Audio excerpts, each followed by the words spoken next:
இன்னைக்கு சத்தான சமையல வெத்தலை யூஸ் பண்ணிட்டு ஒரு சாதங்க. வெத்தலை கால்சியம் ரிச், அயன் ரிச் எல்லாம் நம்மளுக்கு தெரியும். அதை பத்தி கடைசியா நியூட்ரிஷனிஸ்ட் கிட்ட கேட்டு தெரிஞ்சுக்கலாங்க. வெற்றிலை சாதம் செய்ய தேவையான பொருட்கள்: வெற்றிலை 4, உதிரியாக வேக வைத்த சீரக சம்பா சாதம் தேவையான அளவு, எள் 1½ டேபிள் ஸ்பூன், மிளகு தேவைப்படும் அளவு, 5 பல்லு பூண்டு அரிந்தது, சீரகம் தேவையான அளவு, வெந்தயம் 2 சிட்டிகை, கடுகு 1/4 டீஸ்பூன், நல்லெண்ணெய் தேவைப்படும் அளவு, உப்பு தேவைப்படும் அளவு. இப்போ இந்த சாதம் பண்றதுக்கு வெத்தலையை நான் ட்ரை பண்ணி வச்சிருக்கேன்.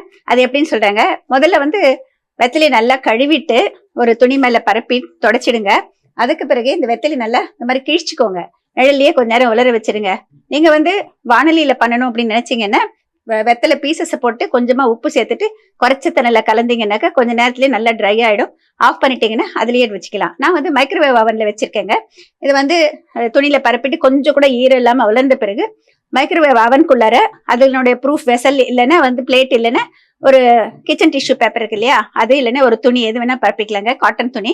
அதுல இந்த பீசஸை வச்சுட்டு மைக்ரோ பவர் மீடியம் ஹைல 2 நிமிஷம் வைங்க. நல்லா ட்ரை ஆயிடும் பாருங்க. இந்த மாதிரி ட்ரை பண்ணி வச்சுட்டோம்னாக்க வீட்டுல நம்ம பண்டிகை நாட்கள்ல எல்லாம் வெத்தலை வாங்கிட்டு வருவோம். அது நிறைய மிச்சம் இருக்கும், என்ன பண்ணணும் தெரியாது.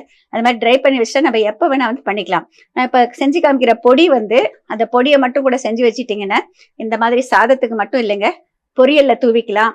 இல்ல வேற ஏதாவது நம்ம வீட்டுல பண்றோம்னாக்க அதுக்கு கூட மேல இதை தூவிக்கலாம். எக்ஸ்ட்ராவா நம்மளுக்கு கால்சியம் ரிச்சா அயன் ரிச்சா வேணுங்கிறப்ப அதை யூஸ் பண்ணிக்கலாம். இப்போ இதை எள்ளு வச்சிருக்கேன். முதல்ல இந்த பேன்ல எள்ளு சேர்த்துக்கங்க. நம்ம கூடுதலா கூட செஞ்சு வச்சுக்கலாம். எப்பவுமே பேன் ரொம்ப சூடான பிறகு உடனே எள் போட்டிங்கன்னா உடனே அது வெடிக்க ஆரம்பிச்சிடும். ஆர்டினரியா இருக்கிற பேன்லயே போட்டுட்டு அப்புறம் ஆன் பண்ணீங்கன்னாக்க கொஞ்ச நேரம் ஆகும். இப்போ கொஞ்சம் நல்ல ஒரு வாசனை வரும் பாருங்க, லேசா செவக்க ஆரம்பிக்கும். அந்த ஸ்டேஜ்ல எடுத்துடலாம். இந்த பாருங்க, இந்த அளவுக்கு வறுப்பட்டா போறோம், ரொம்ப நேரம் வறுக்கணுங்கிற அவசியம் இல்லைங்க. இப்போ இதை ஒரு தட்டுல சேர்த்துக்கலாம்.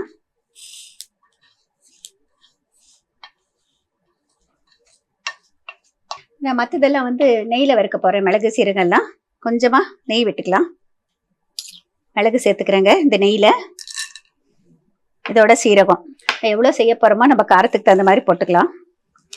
இது லேசா வறுப்பட்ட பிறகு இதுலயே இந்த உலர வச்ச வெத்தலையை சேர்த்துக்கிறேங்க.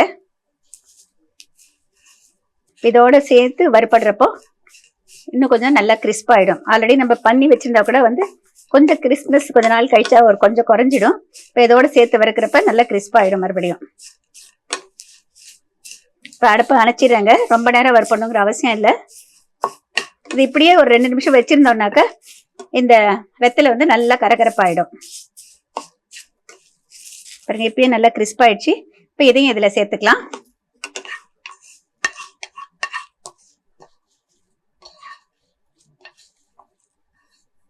இப்ப இது பாருங்க, எல்லாம் ஒரு தட்டுல பரப்பி வச்சுட்டேன்.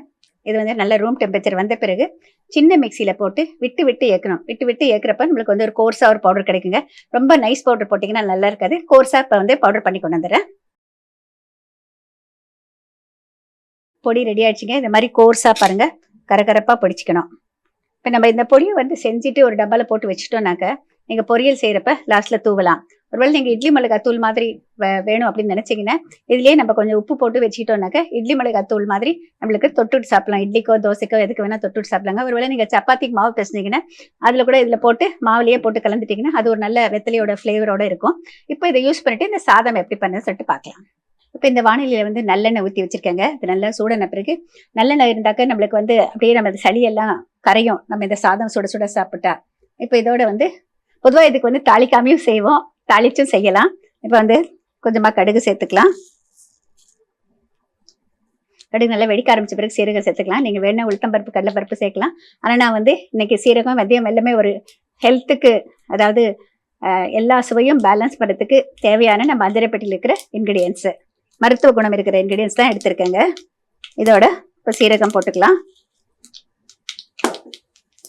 4 வெந்தயம் போட்டுக்கலாம், நிறைய தேவையில்லை. இதோட பூண்டு சேர்த்துக்கிறேன். பூண்டு சேர்க்காமையும் நம்ம இந்த மாதிரி பொடியை சூடான சாதத்துல அப்படியே சுட சுட ஒரு சாதத்தை இறக்குன பிறகு அதுல கொஞ்சம் நல்லெண்ணெய் விட்டுட்டு அப்படியே அந்த பொடியை போட்டு கலந்துட்டு நல்ல ஒரு கையில கவலை மாதிரி எடுத்துட்டு சாப்பிட்டீங்கன்னா, நல்லா சுட சுட சாப்பிட்டீங்கன்னா ரொம்ப நல்லதுங்க. இப்போ இது நம்ம சாதம் சூடாகணுங்கிறதுக்காக நான் இதில் போட்டு சாதத்தை வதக்க போகிறேன். பூண்டு வந்து லேசாக ஃப்ரை ஆகிட்டோம், ரொம்ப ப்ரௌன் ஆக விடாமல் கொஞ்சம் லேசாக நிறம் மாற ஆரம்பிக்கிறப்போ இந்த ரைஸை சேர்த்துக்கலாம். இப்போ இந்த ரைஸை சேர்த்துக்கிறேன்.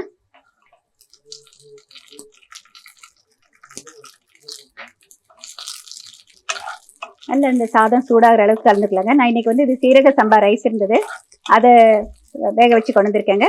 உங்களுடைய விருப்பம், வீட்டில் நம்ம எதை சமைக்கிறீங்களோ, புழுங்கல் அரிசியோ பச்சரிசியோ, ஈவன் வந்து பாஸ்மதி ரைஸ் கூட யூஸ் பண்ணலாம். இல்லை நீங்கள் வீட்டில் வேறு ஏதாவது ப்ரௌன் ரைஸ் வச்சுருந்தீங்கன்னா அது செஞ்சீங்கன்னாக்க இது இன்னும் ரொம்ப நல்லாயிருக்கும். நல்லா இது சாதம் சூடாகணுங்க. இப்போ இதில் தகுந்த அளவு உப்பு சேர்த்துக்கலாம்.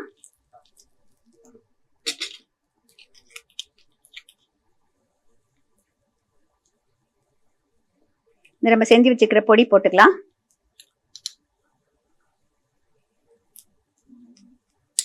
இதோட சேர்த்து நல்லா அது சூடாகட்டும். அதாவது இது கூட வந்து 6 சுவையும் சேர்ந்தது, நல்ல மருத்துவ குணமுடையது. நம்ம வந்து வெத்தலையை வந்து சாப்பிட்டு பார்த்தீங்கன்னா தெரியும், ஒரு லேசான கசப்பு இருக்கும், துவர்ப்பு இருக்கும். அந்த கசப்பும் துவர்ப்பும் தான் நம்மளுக்கு வந்து முக்கியமாக வந்து தேவை. அது நிறைய டிஷ்ஷஸில் வந்து நம்ம சாப்பிட்றதே கிடையாதுங்க. அந்த கசப்பும் துவர்ப்பும் இருக்கிற உணவு வந்து நம்ம தினமே தேர்ந்தெடுத்து சாப்பிட்டாக்க எல்லாருமே வந்து கொஞ்சம் நல்ல ஆரோக்கியமாக இருக்க முடியும். 6 சுவையும் சேர்ந்த உணவு வந்து தேர்ந்தெடுத்துட்டு சாப்பிடணும். இது முக்கியமாக வந்து இந்த சீசனில் எல்லாருக்கும் சளி இருமல் எல்லாம் இருக்கிறப்ப இந்த மாதிரி சாப்பிட்லாங்க. உங்களுக்கு எவ்வளோ கோல்டு திக் ஃப்ளம் இருந்தால் கூட இது நல்லா சுட சுட ஒரு கவளம் வந்து எடுத்துட்டு அதை நல்லா சூடாக சாப்பிடணும். அந்த சூடாக சாப்பிட்றப்பே நம்ம உடனே நம்ம ஃபீல் பண்ணலாம், அப்படியே தொண்டையில் இருக்கிற அந்த சளியெல்லாம் நல்லா கரையும். இப்போ இந்த சாதம் ரெடி ஆயிடுச்சுங்க. அடுப்பு அணைச்சிடுறேன். இப்போ இதை வந்து டிஸ்பிளேக்கு மாற்றிடலாம்.